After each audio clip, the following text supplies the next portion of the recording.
شروع اللہ کے نام سے جو سب پر مہربان ہے، بہت مہربان ہے۔ الف لام میم۔ یہ کتاب ایسی ہے کہ اس میں کوئی شک نہیں۔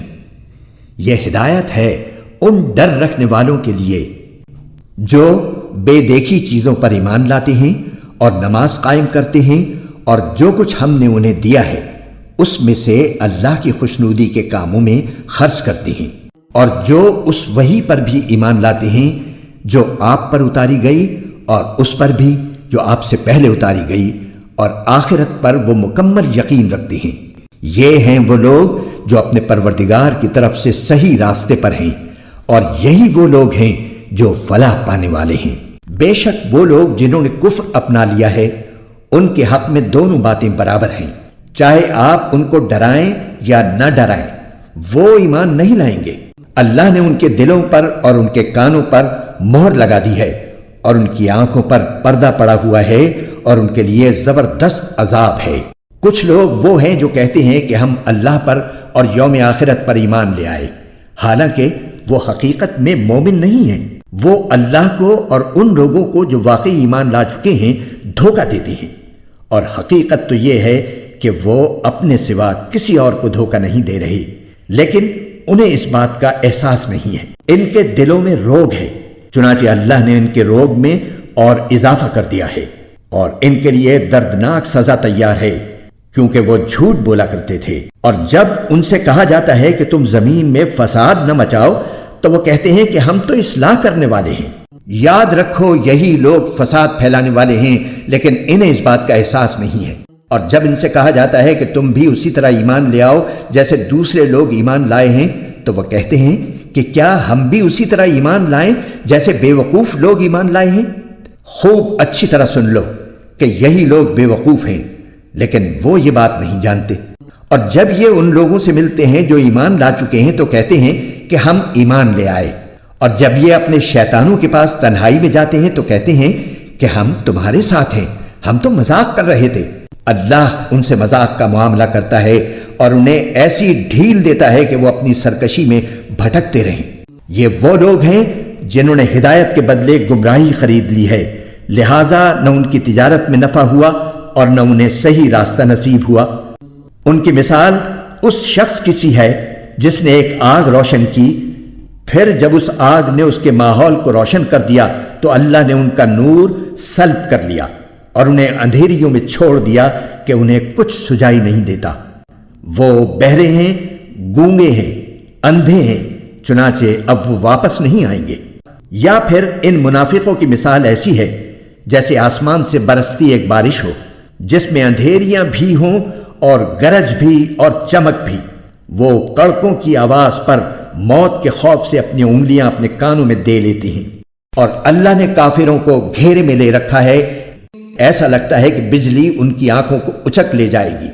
جب بھی بجلی ان کے لیے روشنی کر دیتی ہے وہ اس روشنی میں چل پڑتے ہیں، اور جب وہ ان پر اندھیرا کر دیتی ہے تو کھڑے رہ جاتے ہیں۔ اور اگر اللہ چاہتا تو ان کے سننے اور دیکھنے کی طاقتیں چھین لیتا، بے شک اللہ ہر چیز پر قدرت رکھتا ہے۔ اے لوگو، اپنے اس پروردگار کی عبادت کرو جس نے تمہیں اور ان لوگوں کو پیدا کیا جو تم سے پہلے گزرے ہیں تاکہ تم متقی بن جاؤ۔ وہ پروردگار جس نے تمہارے لیے زمین کو بچھونا بنایا اور آسمان کو چھت اور آسمان سے پانی برسایا، پھر اس کے ذریعے تمہارے رزق کے طور پر پھل نکالے، لہٰذا اللہ کے ساتھ شریک نہ ٹھہراؤ جبکہ تم یہ سب باتیں جانتے ہو۔ اور اگر تم اس قرآن کے بارے میں ذرا بھی شک میں ہو جو ہم نے اپنے بندے محمد صلی اللہ علیہ وآلہ وسلم پر اتارا ہے، تو اس جیسی کوئی ایک صورت ہی بنا لاؤ، اور اگر سچے ہو تو اللہ کے سوا اپنے تمام مددگاروں کو بلا لو۔ پھر بھی اگر تم یہ کام نہ کر سکو، اور یقیناً کبھی نہیں کر سکو گے، تو ڈرو اس آگ سے جس کا ایندھن انسان اور پتھر ہوں گے، وہ کافروں کے لیے تیار کی گئی ہے۔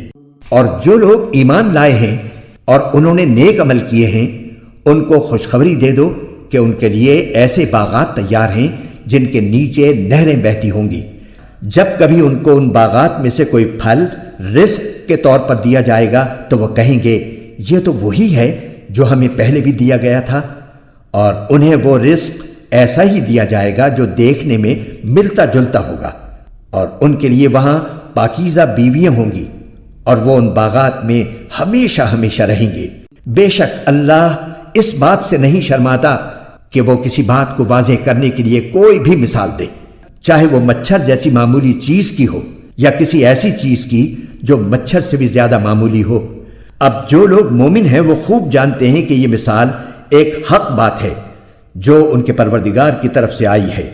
البتہ جو لوگ کافر ہیں وہ یہی کہتے ہیں کہ بھلا اس حقیر مثال سے اللہ کا کیا مطلب ہے؟ اس طرح اللہ اس مثال سے بہت سے لوگوں کو گمراہی میں مبتلا کرتا ہے اور بہت سوں کو ہدایت دیتا ہے، مگر وہ گمراہ انہی کو کرتا ہے جو نافرمان ہیں۔ وہ جو اللہ سے کیے ہوئے عہد کو پختہ کرنے کے بعد بھی توڑ دیتے ہیں اور جن رشتوں کو اللہ نے جوڑنے کا حکم دیا ہے انہیں کاٹ ڈالتے ہیں اور زمین میں فساد مچاتے ہیں، ایسے ہی لوگ بڑا نقصان اٹھانے والے ہیں۔ تم اللہ کے ساتھ کفر کا طرز عمل آخر کیسے اختیار کر لیتے ہو؟ حالانکہ تم بے جان تھے، اسی نے تمہیں زندگی بخشی، پھر وہی تمہیں موت دے گا، پھر وہی تم کو دوبارہ زندہ کرے گا، اور پھر تم اسی کے پاس لوٹ کر جاؤ گے۔ وہی ہے جس نے زمین میں جو کچھ ہے تمہارے لیے پیدا کیا، پھر وہ آسمان کی طرف متوجہ ہوا، چنانچہ ان کو 7 آسمانوں کی شکل میں ٹھیک ٹھیک بنا دیا، اور وہ ہر چیز کا پورا علم رکھنے والا ہے۔ اور اس وقت کا تذکرہ سنو جب تمہارے پروردگار نے فرشتوں سے کہا کہ میں زمین میں ایک خلیفہ بنانے والا ہوں۔ وہ کہنے لگے، کیا آپ زمین میں ایسی مخلوق پیدا کریں گے جو اس میں فساد مچائے اور خون خرابہ کرے؟ حالانکہ ہم آپ کی تسبیح اور حمد و تقدیس میں لگے ہوئے ہیں۔ اللہ نے کہا، میں وہ باتیں جانتا ہوں جو تم نہیں جانتے۔ اور آدم کو اللہ نے سارے نام سکھا دیے، پھر ان کو فرشتوں کے سامنے پیش کیا اور ان سے کہا، اگر تم سچے ہو تو مجھے ان چیزوں کے نام تو بتلاؤ۔ وہ بول اٹھے، آپ ہی کی ذات پاک ہے، جو کچھ علم آپ نے ہمیں دیا ہے اس کے سوا ہم کچھ نہیں جانتے۔ حقیقت میں علم و حکمت کے مالک تو صرف آپ ہیں۔ اللہ نے کہا، آدم تم ان کو ان چیزوں کے نام بتا دو۔ چنانچہ جب اس نے ان کے نام ان کو بتا دیے تو اللہ نے فرشتوں سے کہا، کیا میں نے تم سے نہیں کہا تھا کہ میں آسمانوں اور زمین کے بھید جانتا ہوں، اور جو کچھ تم ظاہر کرتے ہو اور جو کچھ تم چھپاتے ہو مجھے اس سب کا علم ہے۔ اور اس وقت کا تذکرہ سنو جب ہم نے فرشتوں سے کہا کہ آدم کو سجدہ کرو، چنانچہ سب نے سجدہ کیا سوائے ابلیس کے کہ اس نے انکار کیا اور متکبرانہ رویہ اختیار کیا اور کافروں میں شامل ہو گیا۔ اور ہم نے کہا، آدم تم اور تمہاری بیوی جنت میں رہو اور اس میں سے جہاں سے چاہو جی بھر کے کھاؤ، مگر اس درخت کے پاس بھی مت جانا ورنہ تم ظالموں میں شمار ہوگے۔ پھر ہوا یہ کہ شیطان نے ان دونوں کو وہاں سے ڈگمگا دیا اور جس عیش میں وہ تھے اس سے انہیں نکال کر رہا، اور ہم نے آدم، ان کی بیوی اور ابلیس سے کہا، اب تم سب یہاں سے اتر جاؤ، تم ایک دوسرے کے دشمن ہوگے اور تمہارے لیے ایک مدت تک زمین میں ٹھہرنا اور کسی قدر فائدہ اٹھانا طے کر دیا گیا ہے۔ پھر آدم نے اپنے پروردگار سے توبہ کے کچھ الفاظ سیکھ لیے جن کے ذریعے انہوں نے توبہ مانگی، چنانچہ اللہ نے ان کی توبہ قبول کر لی۔ بے شک وہ بہت معاف کرنے والا بڑا مہربان ہے۔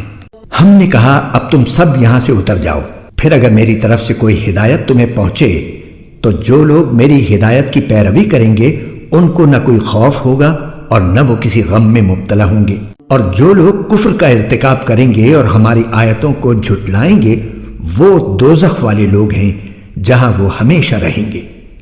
اے بنی اسرائیل، میری وہ نعمت یاد کرو جو میں نے تم کو عطا کی تھی، اور تم مجھ سے کیا ہوا عہد پورا کرو تاکہ میں بھی تم سے کیا ہوا عہد پورا کروں، اور تم کسی اور سے نہیں بلکہ صرف مجھی سے ڈرو۔ اور جو کلام میں نے نازل کیا ہے اس پر ایمان لاؤ، جبکہ وہ اس کتاب یعنی تورات کی تصدیق بھی کر رہا ہے جو تمہارے پاس ہے، اور تم ہی سب سے پہلے اس کے منکر نہ بن جاؤ، اور میری آیتوں کو معمولی سی قیمت لے کر نہ بیچو، اور کسی اور کے بجائے صرف میرا خوف دل میں رکھو، اور حق کو باطل کے ساتھ گڈمڈ نہ کرو، اور نہ حق بات کو چھپاؤ، جبکہ اصل حقیقت تم اچھی طرح جانتے ہو، اور نماز قائم کرو اور زکوٰۃ ادا کرو اور رکوع کرنے والوں کے ساتھ رکوع کرو۔ کیا تم دوسرے لوگوں کو تو نیکی کا حکم دیتے ہو اور خود اپنے آپ کو بھول جاتے ہو؟ حالانکہ تم کتاب کی تلاوت بھی کرتے ہو، کیا تمہیں اتنی بھی سمجھ نہیں؟ اور صبر اور نماز سے مدد حاصل کرو۔ نماز بھاری ضرور معلوم ہوتی ہے، مگر ان لوگوں کو نہیں جو خشوع یعنی دھیان اور عاجزی سے پڑھتے ہیں، جو اس بات کا خیال رکھتے ہیں کہ وہ اپنے پروردگار سے ملنے والے ہیں اور ان کو اسی کی طرف لوٹ کر جانا ہے۔